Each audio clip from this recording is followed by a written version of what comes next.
दंतेश्वर माया की जय, माता की जय, गंगा देवी माता की जय।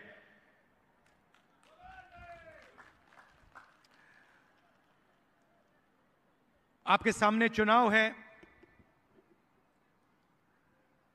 और दो विचारधाराओं की लड़ाई है। एक तरफ कांग्रेस पार्टी, इंडिया अलायंस, जो लोकतंत्र और कॉन्स्टिट्यूशन, संविधान को बचाने के लिए लड़ रहे हैं, और दूसरी तरफ नरेंद्र मोदी जी, अदानी जी, आरएसएस, जो संविधान पर, लोकतंत्र पर आक्रमण कर रहे हैं, संविधान को खत्म करने की कोशिश कर रहे हैं। मोदी जी ने आदिवासी शब्द को बदलने की कोशिश की। हम आपको आदिवासी कहते हैं, बीजेपी के लोग आपको वनवासी कहते हैं। वनवासी में और आदिवासी में जमीन आसमान का फर्क है। आदिवासी का मतलब वो वर्ग जो इस जमीन का, जल का, जंगल का पहला और असली मालिक था। मतलब जब हिंदुस्तान में कोई और नहीं था तो आदिवासी यहां रहते थे। जंगल उनका, जमीन उनकी, जल उनका। यह है आदिवासी शब्द का मतलब। और जो लोग आपको आदिवासी कहते हैं वो इस बात को मानते हैं कि हिंदुस्तान के जल, जंगल और जमीन पर आपका हक बनता है और पहला आपका हक बनता है। जो आदिवासी कहते हैं वो आपके धर्म, आपकी भाषाओं, आपके जीने का तरीका, आपके इतिहास का आदर करते हैं, उसकी रक्षा करते हैं। दूसरी तरफ जो आपको वनवासी कहते हैं वो आपको हिंदुस्तान के हकदार नहीं मानते। उनका कहना है कि आप जंगल के निवासी हो, जहां जंगल है वहां आप हो, आपको जंगल में रहना चाहिए, आपको अधिकार नहीं मिलने चाहिए, आपको जमीन, जल, जंगल पर अधिकार नहीं होना चाहिए। वनवासी शब्द का मतलब अधिकार नहीं मिले, भागीदारी ना हो। यह लड़ाई है। आप देखिए, हम आपके लिए पैसा कानून लाए, ट्राइबल बिल लाए, मनरेगा लाए, जमीन अधिग्रहण बिल लाए। आपका जो हक है, आपकी जो जमीन है, वो हम आपको वापस देते हैं। और बीजेपी के लोग, आरएसएस के लोग आपके धर्म पर, आपकी विचारधारा पर, आपकी भाषाओं पर, आपके इतिहास पर आक्रमण करते हैं। और देखिए, हिंदुस्तान में जंगल कम होता जा रहा है। कौन कम कर रहा है? बीजेपी के लोग अदानी जी जैसे अरबपतियों को जंगल की जमीन पकड़ा रहे हैं। एक ऐसा दिन आएगा जब हिंदुस्तान में जंगल नहीं होगा और फिर बीजेपी आरएसएस के लोग आपसे कहेंगे आप तो वनवासी हो, अब तो वन ही नहीं है, जंगल ही नहीं है, तो आप कहीं के नहीं हो। यह सोच है उनकी। ये चाहते हैं कि आपके बेटे बड़े कॉलेजेस में, यूनिवर्सिटी में ना जाएं। ये चाहते हैं कि आपके बच्चे हिंदुस्तान की बड़ी बड़ी कंपनियों में काम ना करें, बड़े बड़े ब्यूरोक्रेट ना बने। हम चाहते हैं कि हिंदुस्तान में आपको भागीदारी मिले, आपको धन मिले, आपके बच्चों को शिक्षा मिले, कॉलेज यूनिवर्सिटी में उनको जगह मिले। यह फर्क है। अब नरेंद्र मोदी हर भाषण में अलग अलग चीजें कहते हैं। कभी समुद्र के नीचे घुस जाते हैं, देखा होगा आपने, देखा ना, समुद्र के नीचे पूजा हो रही है। कोविड होता है, देश को कहते हैं भाइयों और बहनों थाली बजाओ, मतलब ऑक्सीजन नहीं है, सांस नहीं ली जा रही, अस्पताल के सामने लाशों का ढेर पड़ा है और हिंदुस्तान का प्रधानमंत्री कह रहा है थाली बजाओ।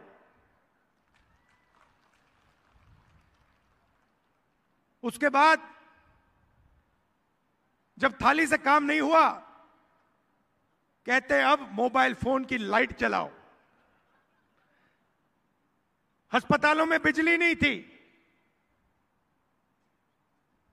और नरेंद्र मोदी कहते हैं मोबाइल फोन की लाइट जलाओ। और लाखों लोग कोविड के कारण मरे।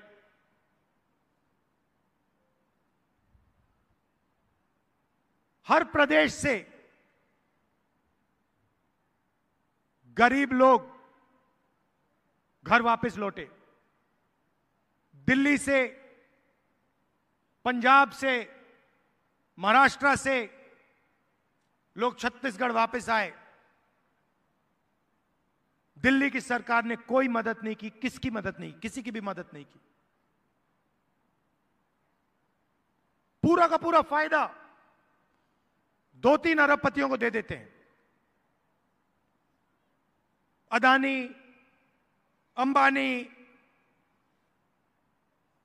ये 5-6 लोग हैं। आप हैरान हो जाओगे, हिंदुस्तान में 22 लोग हैं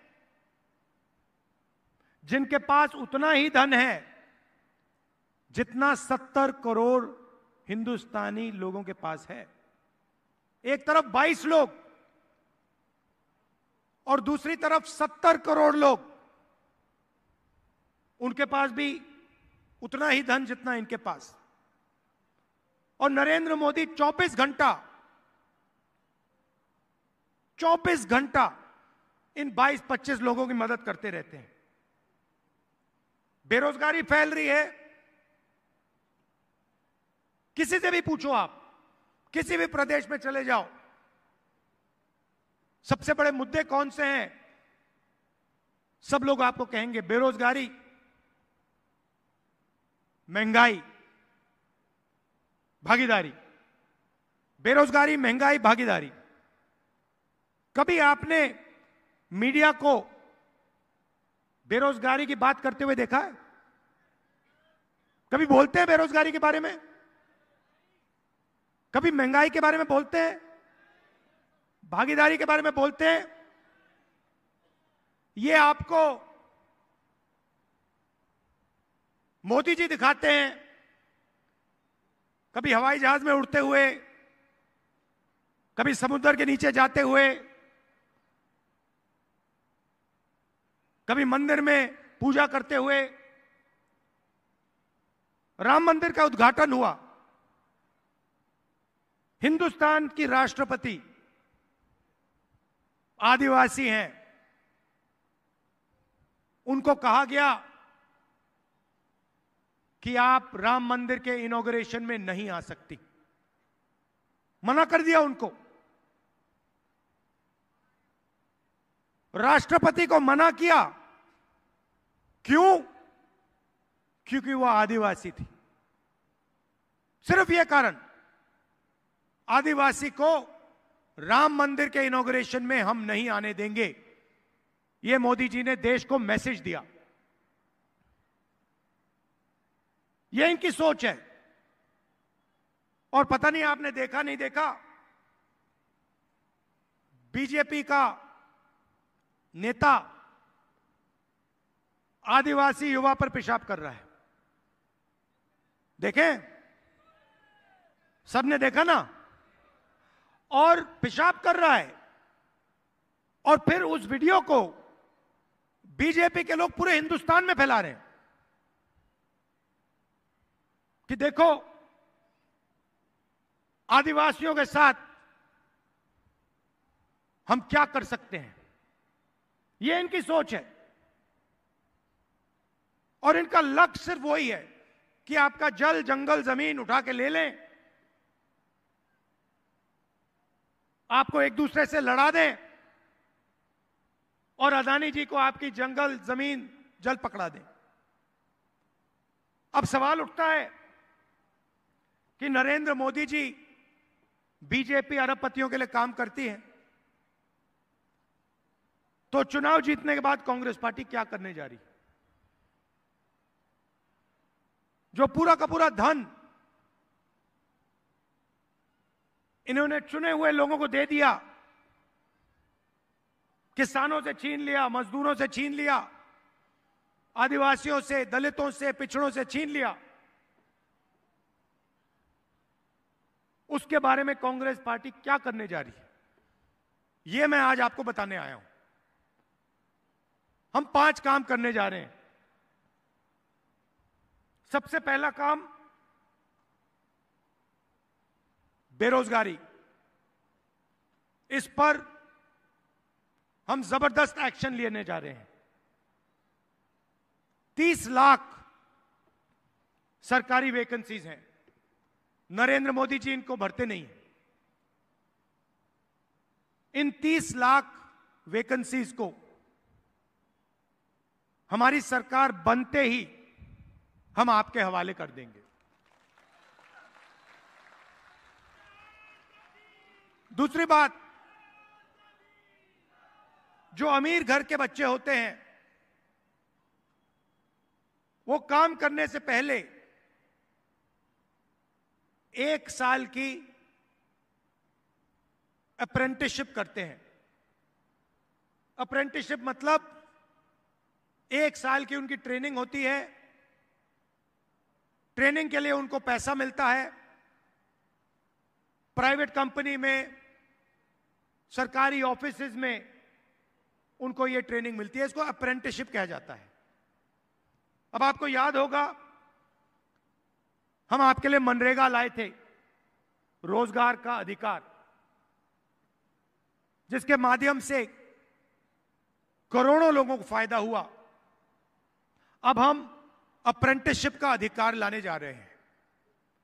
तो हिंदुस्तान में जो भी शिक्षित युवा हैं, चाहे उनके पास डिग्री हो, डिप्लोमा हो, कॉलेज यूनिवर्सिटी की डिग्री हो, उन सबको हम अप्रेंटिसशिप का अधिकार देने जा रहे हैं।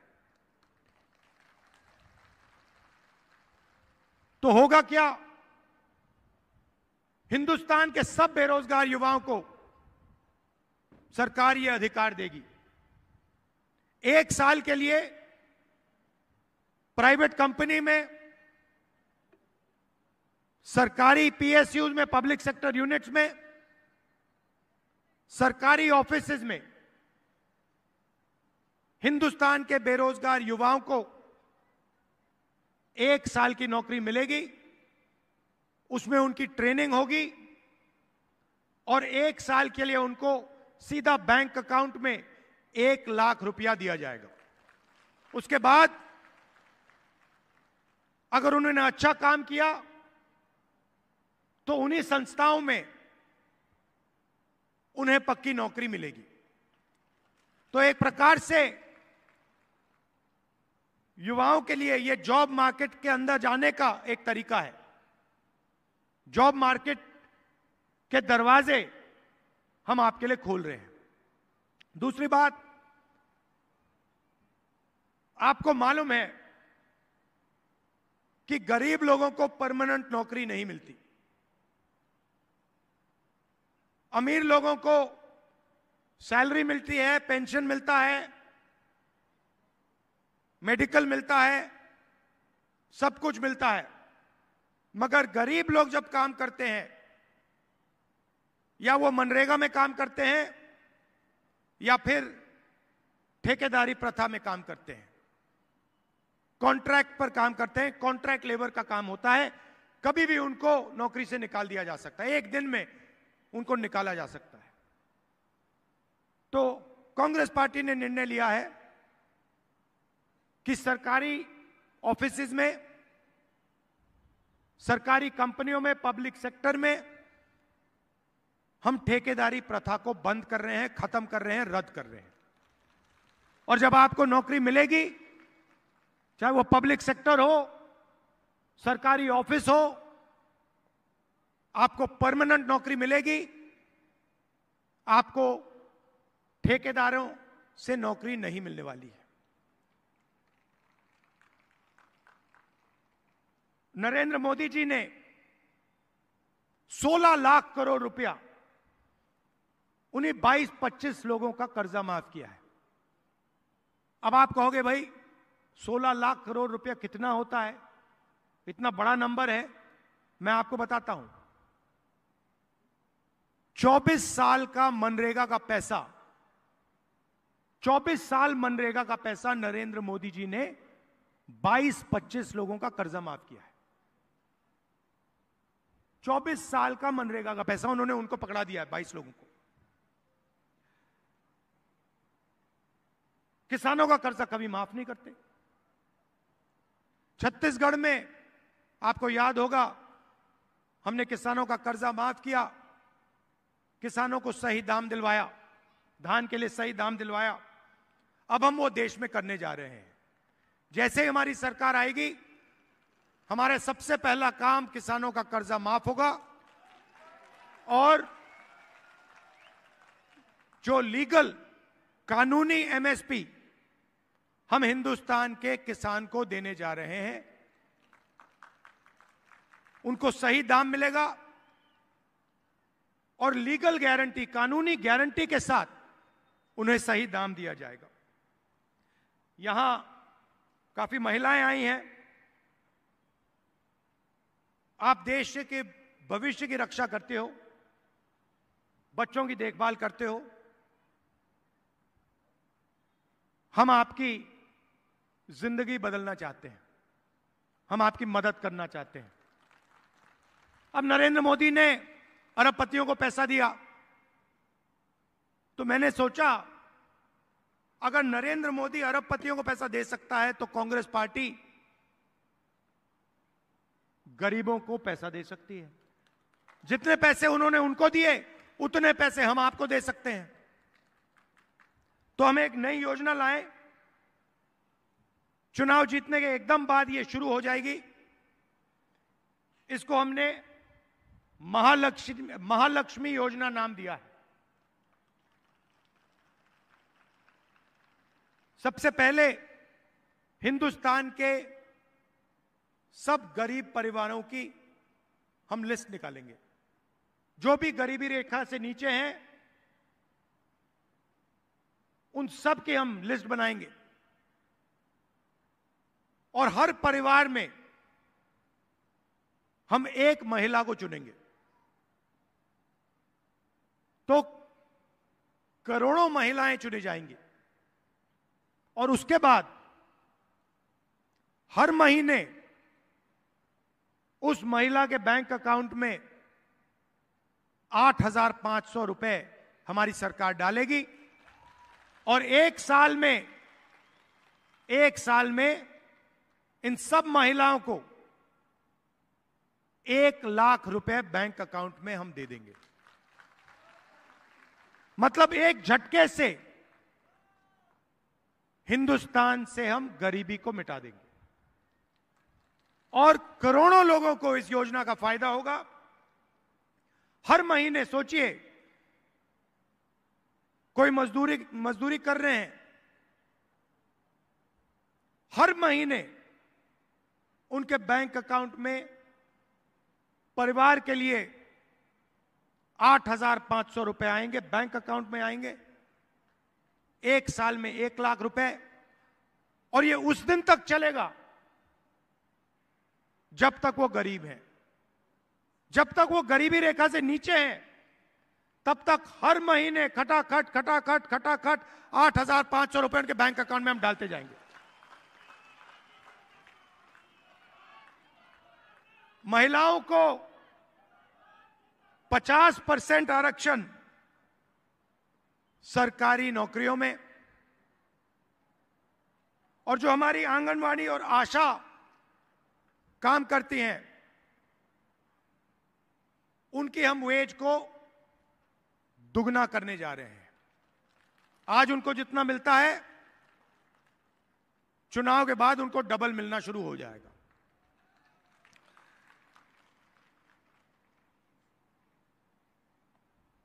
भाइयों और बहनों, आदिवासियों की आबादी 8% है हिंदुस्तान में, दलितों की 15% है, पिछड़ों की 50% है, गरीब जनरल कास्ट 5% मान लो, माइनॉरिटी 15% मान लो, 90% आबादी इन लोगों की है।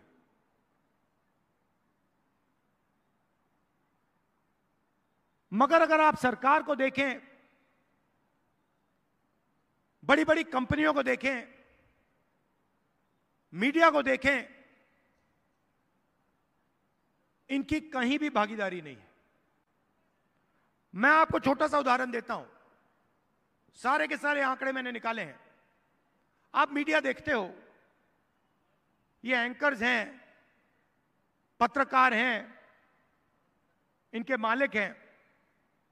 कभी आपने टीवी पे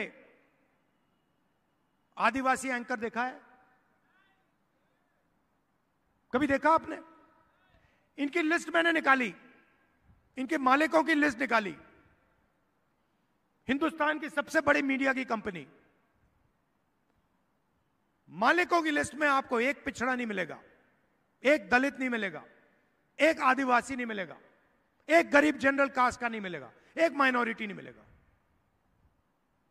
वही 3-4% लोग मीडिया को चलाते हैं, वही लोग बड़ी बड़ी कंपनियों को चलाते हैं, वही लोग प्राइवेट अस्पताल चलाते हैं, वही लोग प्राइवेट कॉलेज और यूनिवर्सिटी चलाते हैं, वही लोग फर्टिलाइजर की कंपनी चलाते हैं। दूसरा उदाहरण, हिंदुस्तान की सरकार को 90 अफसर चलाते हैं। हमारा बजट बनता है, जब बांटा जाता है, ये 90 लोग निर्णय लेते हैं। डिफेंस में कितना जाएगा, आदिवासियों को कितना मिलेगा, पिछड़ों को कितना मिलेगा, दलितों को कितना मिलेगा, सड़कों में कितना जाएगा, स्वास्थ्य में, शिक्षा में कितना जाएगा। 90 लोग निर्णय लेते हैं। तो मैंने पता लगाया, 90 में से आदिवासी कितने, दलित कितने, पिछड़े वर्ग के कितने, आप हैरान हो जाओगे। नरेंद्र मोदी जी कहते हैं हम आदिवासियों को भागीदारी देते हैं, पिछड़ों की सरकार चलाते हैं। 90 में से एक अफसर, सिर्फ एक अफसर आदिवासी वर्ग का। अगर हिंदुस्तान के बजट में 100 रुपए खर्च होते हैं तो आदिवासी अफसर 10 पैसे का निर्णय लेता है। आपकी आबादी 8%, भागीदारी 100 रुपए में से 10 पैसे, दलित 15%, 100 रुपए में से उनके अफसर 1 रुपए का निर्णय लेते हैं। आबादी 15%, 100 रुपए में से 1 रुपया उनका। पिछड़े वर्ग 50% है हिंदुस्तान में, कम से कम, शायद ज्यादा भी हो सकते हैं। उनकी भागीदारी 100 रुपए में से 5 रुपए। तो अगर आप हिंदुस्तान की 90% की आबादी को जोड़ दो, उनके पास 100 रुपए में से 6 रुपए 10 पैसे की भागीदारी है। 90% लोगों के पास 100 रुपए में से 6 रुपए 10 पैसे का निर्णय लेने का अधिकार है। यह है हालत हिंदुस्तान की।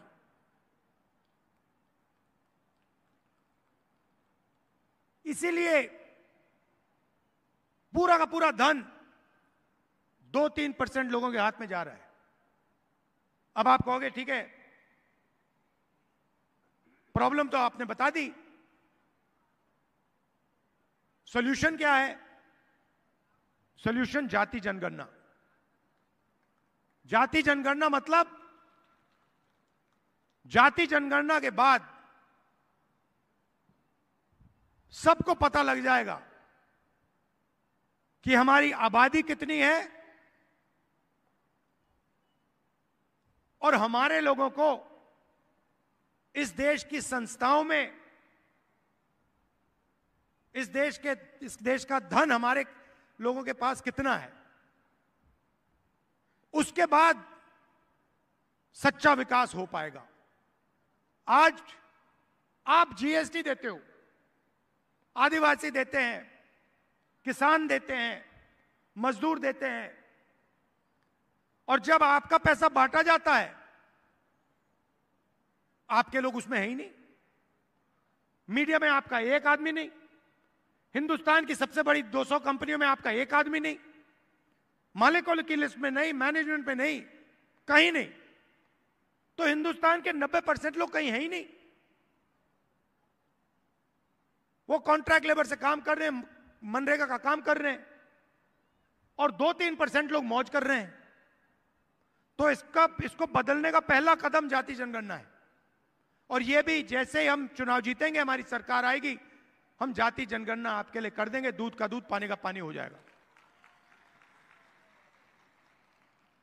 यहां हमारे कैंडिडेट हैं लखमा जी, इनको भारी बहुमत से जिताइए, इनको लोकसभा भेजिए, और बाकी जो हमारे कैंडिडेट्स हैं उनकी भी मदद कीजिए, उन सबको भारी बहुमत से जिताइए। आप सबका दिल से बहुत बहुत धन्यवाद। नमस्कार, जय हिंद।